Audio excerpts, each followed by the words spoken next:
안녕하세요. 미국주식론 대학의 미준입니다. 1월 19일 오늘의 미국주식 뉴스를 시작합니다. 오늘도 변함없이 미국 주식 투자의 정석을 지키고 있는 미준에 오신 것을 환영합니다. 개인적으로는 요즘에 아주 기분이 좋습니다. 한동안 미준 채널의 구독자 수가 조금씩 감소를 하고 있었는데요. 최근 몇 주간은 다시 플러스로 돌아섰습니다. 그래서 아주 작은 수치긴 하지만 조금씩 채널이 성장하는 걸 느끼면서 기분도 많이 좋아졌고요. 또 업로드하는 과정도 굉장히 좀 요즘에는 신명나게 일을 하고 있습니다. 이 모든 것이 미준 채널이 어려운 시기에 또 미국 증시가 굉장히 흔들리는 시기에도 변함없이 채널을 지켜주셨던 찐 구독자분들의 덕분이 아닐까 합니다. 지금까지 미준을 지켜주시고 계신 모든 구독자분들 그리고 또 미준 멤버십에 가입해 주신 분들께도 다시 한번 감사의 말씀을 드리고 싶습니다. 오늘은 금요일입니다. 조금 더 기분 좋게 1월 19일 오늘의 미국 주식 뉴스 바로 시작합니다. 오늘도 미국 증시의 시황부터 정리해 드리도록 하겠습니다. finviz.com의 S&P 500 맵을 보시면요. 어제 역시도 메가테크 기업이 미국 증시를 주도했다는 것을 선명하게 색깔로 보여주고 있는데요. 특히 아주 오래간만에 애플의 주가가 많이 올라갔습니다. 하루 만에 3.26% 급등 추세를 만들어냈는데요.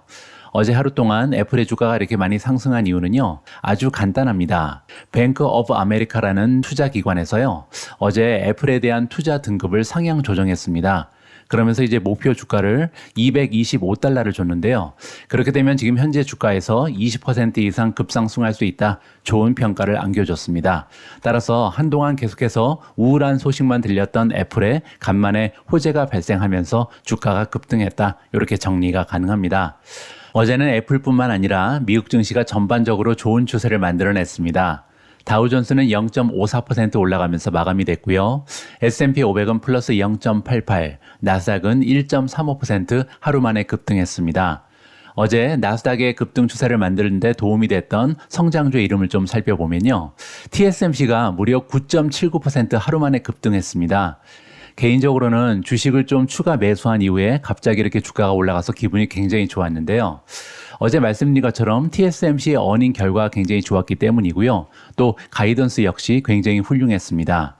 TSMC가 이렇게 급등하면서 나머지 반도체 종목들도 같이 상승하는 그런 효과를 만들어냈는데요. 어제 급등했던 나머지 종목들도 반도체가 주를 이루고 있습니다. 예를 들어서 암도 6.26%가 올라갔고요. 인피니온도 플러스 4.95, KLA도 반도체죠. 플러스 4.89, ASML 플러스 4.53, 엑셀리스 테크놀로지 플러스 4.43, 마벨 테크놀로지 플러스 4.36, 퀄컴이 플러스 4.29, 맨 아래에 있는 브로드컴 역시도 3.65% 상승했습니다. 따라서 어제 미국 증시는 메가테크 기업 그리고 반도체가 이끌었다 이렇게 정리가 가능할 것 같습니다. 하지만 어제 주가 흐름이 굉장히 좋지 않았던 종목 하나가 발견이 됐는데요. 바로 아이로봇 코퍼레이션인데요. 아이로봇의 주가는 어제 장중에서 이미 14.23% 급락을 했습니다. 그런데 그리고 나서 포스트마켓에서 즉 장이 마감된 이후에 추가적으로 40%나 폭락을 해버렸거든요.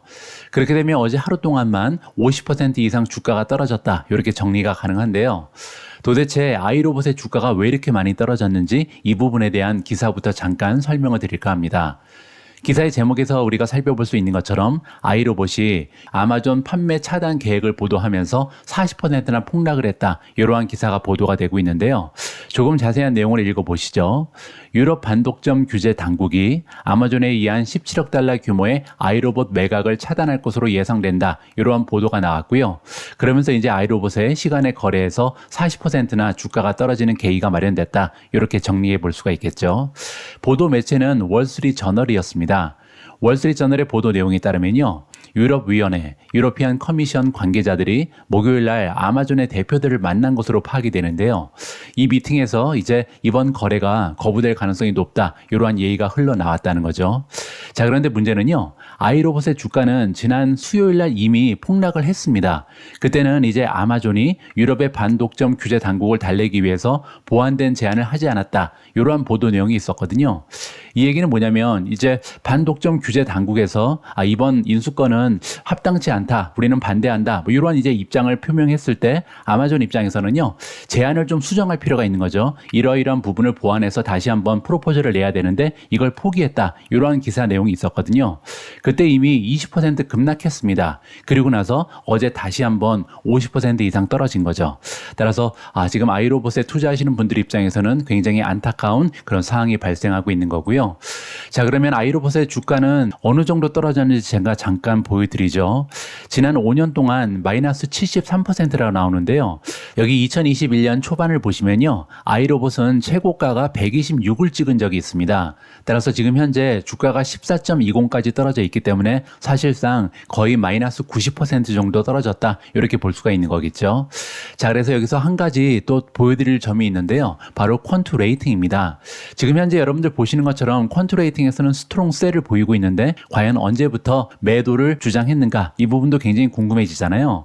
퀀트 레이팅 히스토리를 보시면 지난 1년간 거의 대부분의 기관에서 아이로봇에 대해서 매도 의견을 제시한 것이 시킹 알파의 퀀트 시스템이다. 이렇게 볼 수가 있는데요. 이거를 3년으로 한번 늘려보겠습니다. 과연 언제부터 매도 의견이 나왔는지 보시면요.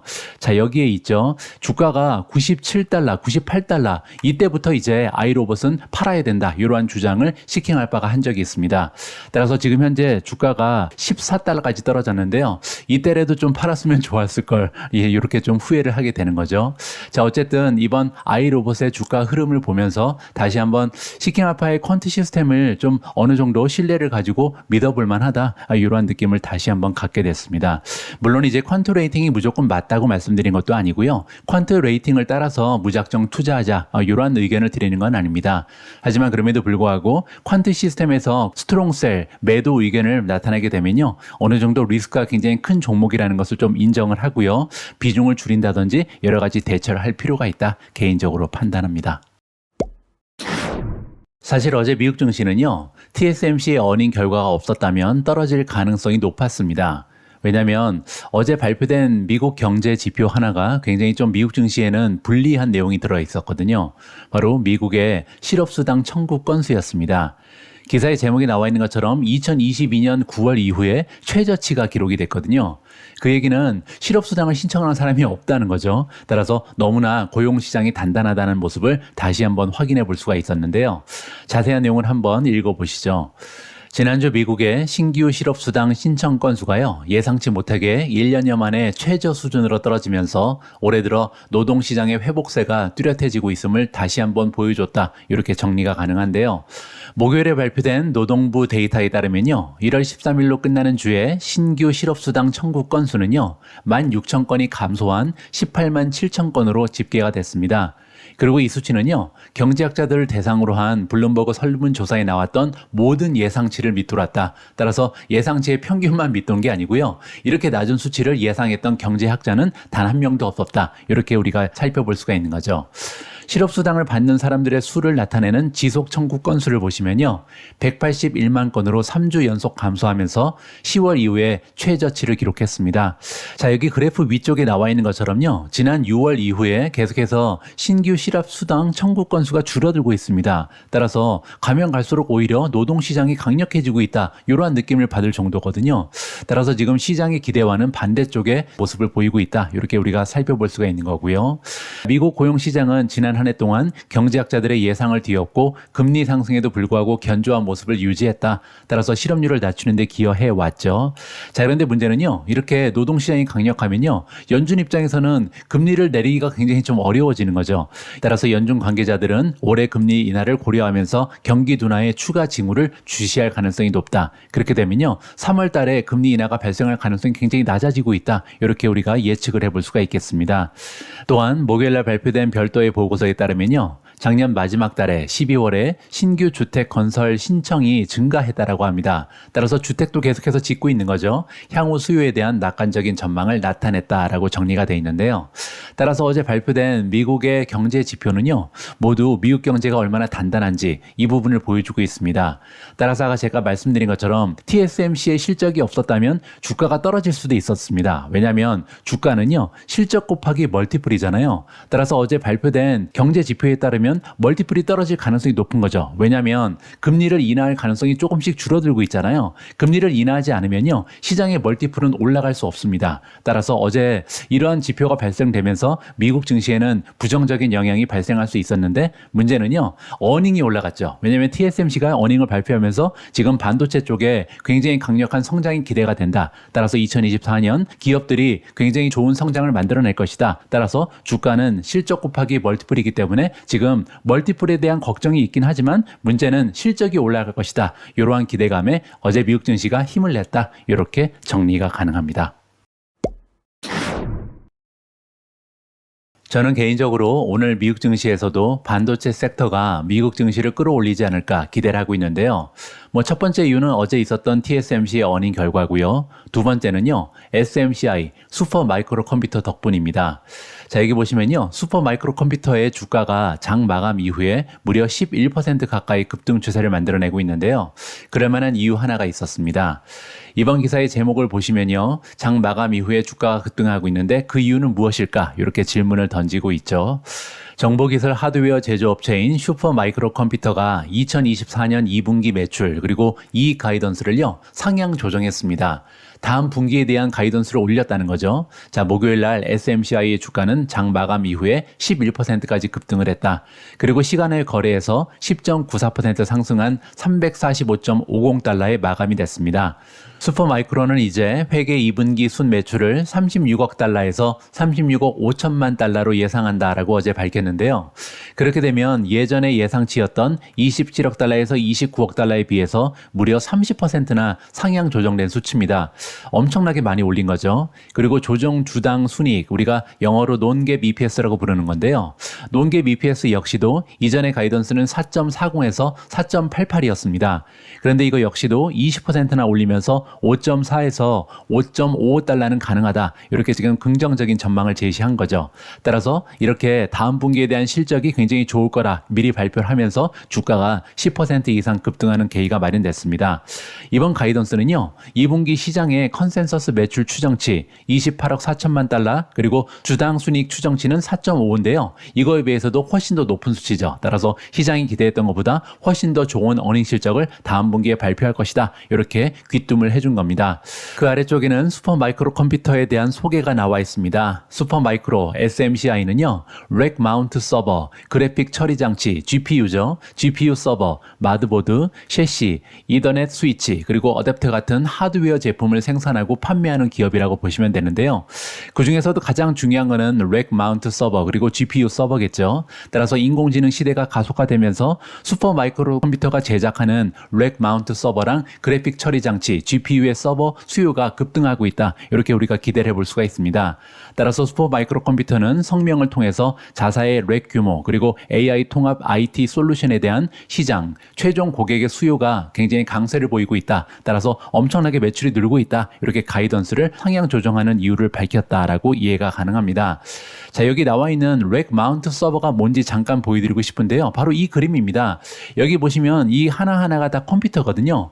서버라는 말이 좀 어렵게 느껴지시면요, 그냥 서버는 컴퓨터다 이렇게 보시면 됩니다. 자, 이렇게 컴퓨터를 여러 개 쌓아놓는 것을 렉 마운트 서버다 이렇게 부르는 걸로 이해가 가능한데요. 자, 그러면 렉 마운트 서버가 최근에 왜 곽강을 받는지 거기에 대한 이야기를 좀 해드릴까 합니다. 여기 보시면요, 렉 마운트 서버의 주요 기능이 나와 있는데요. 일단 렉 마운트 서버는요, 크기가 표준화되어 있습니다. 표준화되어 있기 때문에 이제 렉 같은 데 하나씩 꽂을 수 있다는 거죠. 따라서 체계적으로 공간을 효율적으로 사용할 수 있다. 이게 첫 번째 특징이고요.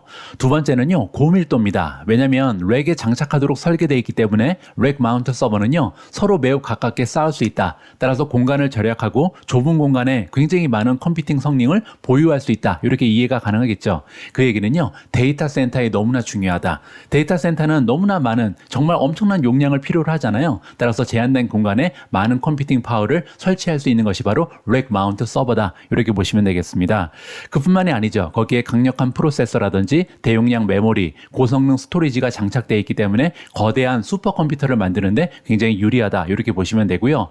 확장성 또한 굉장히 뛰어납니다. 왜냐면 아까 보신 것처럼 이 렉 마운트에다가 서버를 계속해서 쌓아놓거나 아니면 줄일 수도 있잖아요. 따라서 쉽게 추가하거나 제거할 수 있기 때문에 필요에 따라서 컴퓨팅 성능을 쉽게 확장 혹은 축소할 수 있다. 특히 확장이 굉장히 중요하겠죠. 요즘 세상에는 하루가 다르게 계속해서 이 서버의 기능이 향상돼야 되잖아요. 따라서 처음에는 100개만 갖고 있다가 이걸 200개로 300개로 계속해서 쌓아나갈 수 있는 확장성이 있다. 이것이 굉장히 중요한 것 같습니다. 따라서 인공지능 시대에 슈퍼마이크로 컴퓨터가 만드는 서버의 수요는 계속해서 올라갈 수밖에 없다. 개인적으로 기대를 하고 있습니다. 오늘 미준 방송은 협력사 아정당과 함께합니다. 여러분, 약정 끝난 인터넷 정수기 가만히 두면 손해라는 거 아셨나요? 인터넷 가전 렌탈 부분 가입자 수 1위 대리점 아정당에 전화 한 통이면 최대 77만 원을 설치 당일 받으실 수 있습니다. 특히 이 지원금은 방통위의 경품 고시제에 따른 합법적인 지원금인데요. 쓰던 요금 그대로 새 제품 받고 지원금까지 받는데 안 할 이유가 없겠죠. 알뜰폰도 쓰던 번호 그대로 개통 가능. 365일 밤 10시까지 상담 가능하니 언제든 전화해보세요. 지금 이 영상 보고 아정당 18만 유튜브 구독만 해도 100만 원 상당 최신형 휴대폰 증정 이벤트도 참여 가능합니다. 정당하게 받자. 아정당. 다음은 테슬라 관련된 뉴스입니다. 테슬라가 사이버 트럭의 중국 전국 투어를 계획하고 있다는 내용인데요. 자세한 내용을 한번 체크해 보시죠. 테슬라의 중국 현지 사업부가 작성한 위챗 게시물에 따르면요. 테슬라는 새로운 사이버 트럭 전기 픽업 트럭을 현지에 선보이기 위해서 중국 전국 투어를 시작할 계획이다. 이렇게 나와 있습니다. 중국에서 사이버 트럭이 공개되는 시기와 형식은 아직까지는 밝혀지지 않았고요. 지금까지 테슬라는요, 중국 웹사이트에서는 사이버 트럭의 주문을 게시하지 않았습니다. 공식적으로 판매가 시작되지 않았다는 거죠. 일론 머스크 CEO는 이번 주 초에 테슬라가 중국의 사이버 트럭을 전시하기 위해서 일부 프로토타입을 출하할 수 있다. 이렇게 언급한 바가 있습니다. 하지만 교통 혼잡 지역에 엄격한 제한이 있는 많은 지방자치 지역의 도시도로에서는요, 이 차량을 합법적으로 사용하기 어려울 수 있다. 이렇게 인정도 했고요. 따라서 사이버 트럭 같은 경우는 크기가 너무나 크기 때문에 이 제한에 걸려서 운행이 불가능한 그런 지역이 많이 있을 것이다. 이렇게 지금 인정을 했다고 이해가 가능합니다. 제가 지내고 있는 유럽도 마찬가지죠. 굉장히 좀 도로가 좁은 지역이 많이 있거든요. 따라서 미국 외에 다른 지역에서 과연 테슬라가 만드는 사이버 트럭이 얼마나 받아들일 수 있을까? 이 부분도 또 우리가 좀 생각해 볼 필요가 있을 것 같습니다. 애널리스트들은요, 중국에서 사이버 트럭에 대한 소문 그리고 일반적인 브랜드 구축이 테슬라에 긍정적으로 작용할 수 있다. 이렇게 평가를 했습니다. 따라서 사이버 트럭은요, 일종의 상징성이 있는 거죠. 따라서 그냥 사이버 트럭을 판매해서 올리는 매출 말고도 일종의 홍보 효과가 있다. 따라서 테슬라의 다른 모델들을 판매하는데 도움이 될 것이다. 이렇게 지금 언급이 나온 거고요. 자동차 부분에 대한 광범위한 투자자 우려 속에 테슬라 주가는요, 2024년 여전히 12% 이상 하락한 상황입니다. 테슬라는 이제 4분기 실적 발표를 일주일도 남기지 않았다. 다음 주 목요일 날 발표가 되거든요. 이 어닝이 너무나 중요하죠. 테슬라에 대한 최근의 애널리스트 평가를 보시면요. 최근 25개의 주당 순이익 전망치가 수정이 됐는데요. 그중에서 25개가 하향 조정입니다. 단 4건만 상향 조정된 거죠. 그 얘기는요. 과거에 비해서 지금 어닝 실적에 대한 전망치가 많이 내려와 있잖아요. 여기까지는 좋죠. 왜냐하면 지금 그렇기 때문에 주가가 많이 떨어진 거죠. 이제 중요한 것은요. 이렇게 이미 떨어져 있는 전망치를 맞출 수 있는가. 여기서 이제 그거보다는 좋은 실적을 발표해야겠죠. 만약에 이미 떨어진 전망치에도 미치지 못하는 그런 실적을 발표한다면 주가가 추가적으로 떨어질 가능성도 높다. 따라서 다음 주에 있는 이 테슬라의 어닝은요. 너무나 중요한 어닝이다. 물론 이제 모든 어닝이 중요하겠지만 이번 어닝은요. 특별히 많은 투자자들이 관심을 가지고 지켜볼 것 같습니다. 다음 기사도 전기 자동차 관련된 소식인데요. 이번 뉴스는 전기 자동차 위주로 투자하시는 분들께는 굉장히 우울한 뉴스입니다. EU, 유럽연합의 전기차 판매량이요, 팬데믹 이후에 처음으로 감소했다라는 굉장히 좋지 않은 소식이 전달되고 있습니다. 유럽연합의 12월 전기자동차 판매량은요, 코로나19 팬데믹이 한참이던 2020년 4월 이후 처음으로 감소했습니다. 유럽 자동차 제조업 협회에 따르면요. 12월 한 달 동안 배터리 전기 자동차 등록 대수는요. 전년 대비해서 무려 16.9% 감소한 16만 700대를 기록했습니다. 자, 이렇게 12월 달에 17% 가까이 전년 대비 전기차 판매량이 감소한 이유를 설명해주고 있는데요. 일단 첫 번째로 2022년 12월에 견조한 실적이 있었다. 따라서 전해랑 비교를 해야 되는데 2022년 12월이 너무나 강세였다. 첫 번째 이유를 제시하고 있고요. 두 번째는요. 전기 자동차 판매의 최대 시장 독일의 심각한 침체다. 독일 같은 경우는요. 지금 전기차 판매량이 무려 47.6%나 감소했습니다.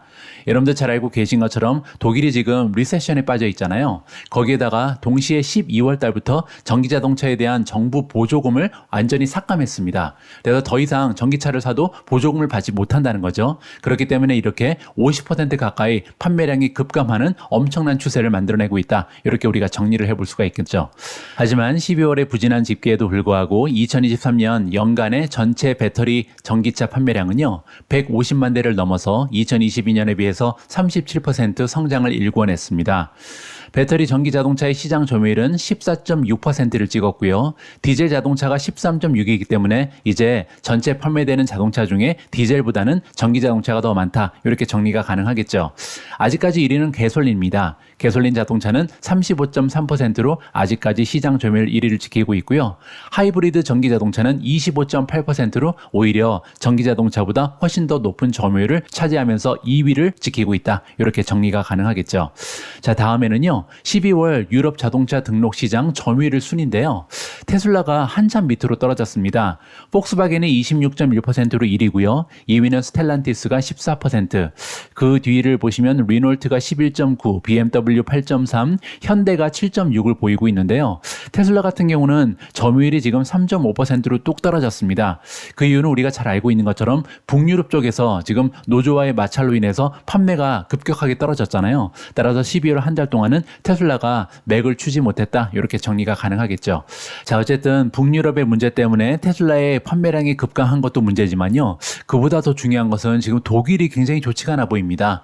왜냐하면 북유럽의 문제는 이제 어느 정도 타협이 되면 끝날 일이잖아요. 근데 독일 같은 경우는 경기 침체가 굉장히 심각해 보이는데 과연 얼마나 장기적으로 이러한 리세션이 진행될 것인가. 그리고 독일 정부에서는 정말로 전기차 보조금을 완전히 끊을 것인가. 여기에 좀 투자자 입장에서는 관심을 가지고 지켜볼 필요가 있을 것 같습니다. 다음으로 전해드릴 기사는요. 최근에 이제 인공지능 때문에 완전한 경쟁 기업으로 거듭난 마이크로소프트 그리고 구글에 관련된 검색 시장 업데이트입니다. 챗GPT를 도입하고 나서 이제 마이크로소프트의 빙이 굉장히 많은 관심을 받았는데요. 시장 점유율이 이제 어디까지 올라왔는지 이번 기사를 통해서 확인해 볼 수가 있을 것 같습니다. 지난 2023년 2월 마이크로소프트가 빙 검색 엔진에 챗GPT를 탑재한다 이렇게 발표를 했었잖아요.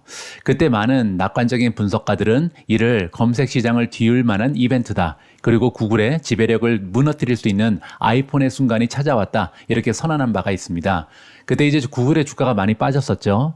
당시에 CEO인 사티아 나델라는요. 이제 검색 카테고리 전체가 지각 변동을 겪고 있다. 이렇게 말한 적이 있습니다.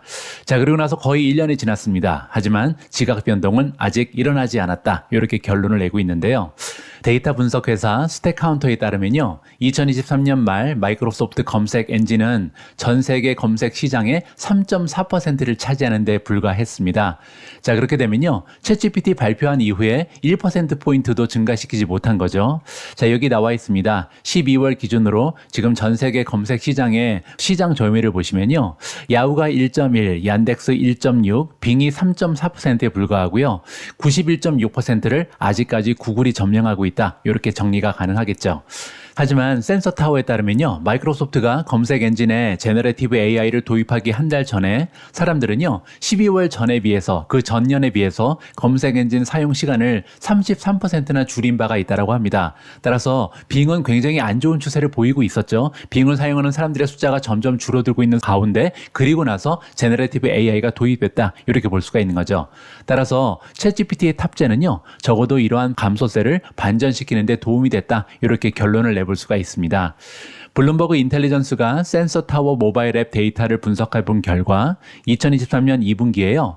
빙의 미국 쪽 월간 활성 사용자의 수는요. 전년 대비해서 2배 이상 증가한 310만 명으로 집계가 됐다고 합니다. 데이터에 따르면요. 사용자들은 전반적으로 검색 엔진에서 84%나 더 많은 시간을 보내고 있고요. 또한 센서 타워에 따르면요. 연말까지 빙의 월간 활성 사용자 수는 꾸준히 증가하면서 440만 명까지 올라갔다라고 나와 있습니다. 자, 이러한 모멘텀을 이어나가기 위해서 마이크로소프트는요. 빙에 더 많은 AI 도구를 추가하고 있습니다. 지난 10월 달에는요. 오픈 AI의 이미지 생성 모델 달리3 최신 버전을 통합해서 우리 같은 사용자가 간단한 텍스트 명령만으로 실제와 같은 이미지를 만들 수 있도록 업그레이드를 한 바가 있고요. 자, 물론 빙만 이렇게 노력하는 것이 아니고요. 구글 역시도 자체 AI 도구를 개발하기 위해 경쟁에 참여하고 있습니다. 지난 5월 달에 구글은요. 익숙한 링크 목록 위에 대화형 응답을 제공하는 새로운 검색 생성 경험, 영어로 Search Generative Experience를 출시했습니다. 자, 줄여서 SGE라고 부르는데요. 이 검색 엔진은 아직까지 널리 사용되진 않습니다.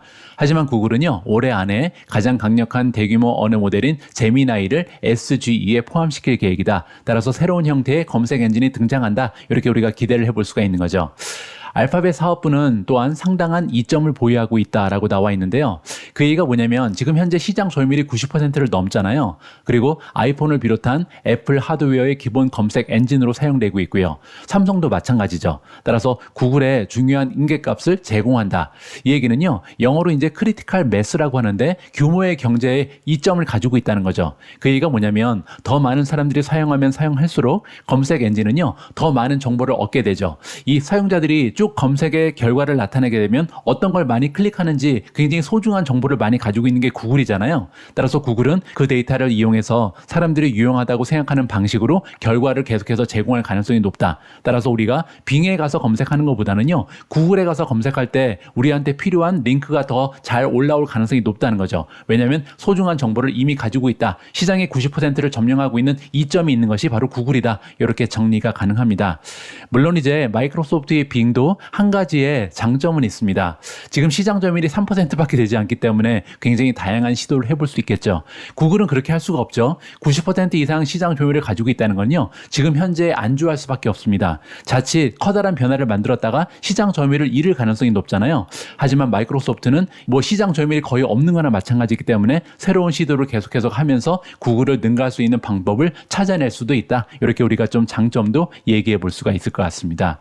자, 어쨌든 앞으로 검색 시장에서 구글이 계속해서 그들의 위상을 지켜낼 수 있을지 이거는요. 구글의 주가를 유지하는 데 정말 중요하다 개인적으로 판단합니다. 다음으로 준비된 기사 역시도 인공지능에 관련된 소식인데요. 인공지능의 시대가 찾아왔습니다. 그런데 이제 우리 투자자 입장에서는 과연 우리가 투자하고 있는 아니면 관심을 가지고 있는 기업들이 인공지능으로 어떠한 수혜를 입을 것인지 어느 정도의 매출을 올릴 수 있을 것인지 이 부분이 굉장히 모호한 경우가 많습니다. 물론 이제 쉬운 경우도 있는데요. 뭐 예를 들어서 엔비디아라든지 아니면 아까 우리가 기사를 통해 살펴봤던 슈퍼 마이크로 컴퓨터 이런 경우에는요. 인공지능에 들어가는 GPU라든지 아니면 GPU 서버를 판매하면서 매출이 급등하겠구나. 이렇게 우리가 유추를 해볼 수가 있겠죠. 뭐 한 가지 더 예를 들면요. 마이크로소프트도 어느 정도 가늠이 가능합니다. 왜냐하면 마이크로소프트는 코파일럿이라는 새로운 상품을 출시했죠. 그러면서 기업 고객한테 사용자 한 명당 $30를 부과하잖아요. 따라서 추가적인 매출이 발생할 가능성이 높다. 이렇게 예상이 가능한 거죠. 자, 그런데 문제는요. 다른 기업들은 조금 어렵습니다. 특히 메타 같은 경우는 과연 어떤 방식으로 인공지능의 수혜를 받을 수 있을 것인가 굉장히 궁금한데요. 이 기사에서 자세한 내용이 좀 기술되어 있습니다. 메타가 발표하기를 자사의 AI 툴로 광고 캠페인의 수익률을 32% 향상시켰다. 이렇게 직접 발표를 해줬거든요. 자, 무슨 내용인지 한번 읽어보시죠. 메타 플랫폼의 앱에 게재된 광고는 인공지능의 도움으로요. 광고 수익률이 평균 32%나 향상됐다. 이렇게 글로벌 비즈니스 그룹 책임자인 니콜라 맨델슨이 어제 이야기했습니다. 맨델슨은요. 목요일 날 다보스에서 열린 세계경제 포럼에서 블룸버그 텔레비전과 인터뷰를 했는데요. 이 인터뷰에서 AI를 사용한 광고는 고객 확보 비용도 17%나 절감된다. 이렇게 밝힌 바가 있습니다. 따라서 수익률은 32%가 올라갔고요. 그리고 이제 AI를 사용해서 광고를 하게 되면 고객을 기업을 확보하는 데 들어가는 비용도 17%나 떨어진다. 굉장한 효과가 인공지능에서 발생한다. 이렇게 밝히고 있는 거죠. 자, 메타의 AI 도구는 캠페인 제작 과정도 굉장히 간소화했다라고 합니다. 과거에는요, 광고주가 캠페인을 설정하는데 한 15개에서 30단계가 필요했다. 따라서 엄청나게 많은 시간과 노력이 필요했겠죠. 하지만 이제는요, 버튼 하나만 가지고 모든 작업을 수행할 수 있다. 빠르게 진행할 수 있고요. 노동력 그리고 시간도 굉장히 많이 줄일 수 있다. 이렇게 우리가 기대를 해볼 수가 있겠죠. 작년에 메타는요, 광고주가 이미지와 텍스트를 더 빠르게 생성하고 광고의 성과를 예측할 수 있는 기능을 갖춘 제너레이티브 AI 도구를 출시한 바가 있습니다. 따라서 이번 기사에 따르면요, 이렇게 마이크로소프트라든지 엔비디아, 슈퍼 마이크로 컴퓨터 말고도 다양한 기업들이 인공지능을 활용하면서 그들의 수익률을 높이고 비용을 절감할 수 있는 효과를 맞이할 수 있다. 따라서 인공지능 수혜주는요, 우리가 보이지 않는 곳에서도 많이 찾을 가능성이 높다라고 정리를 해드리겠습니다. 1월 19일 보내드린 오늘의 미국 주식 뉴스는 여기까지입니다. 이번 주에도 미중과 함께 해주셔서 감사합니다. 그리고 한 주 동안 여러분들 고생 많이 하셨습니다. 다가오는 주말에 여러분들 편안하고 또 의미 있는 시간 만들어 가시고요. 저는 다음 주에 여러분들 투자 활동을 위한 다양한 정보 모아서 다시 인사드리겠습니다. 우리 모두가 미국 주식 투자로 은퇴하는 그날까지 다 함께 화이팅입니다. 행복한 하루 되세요. 감사합니다.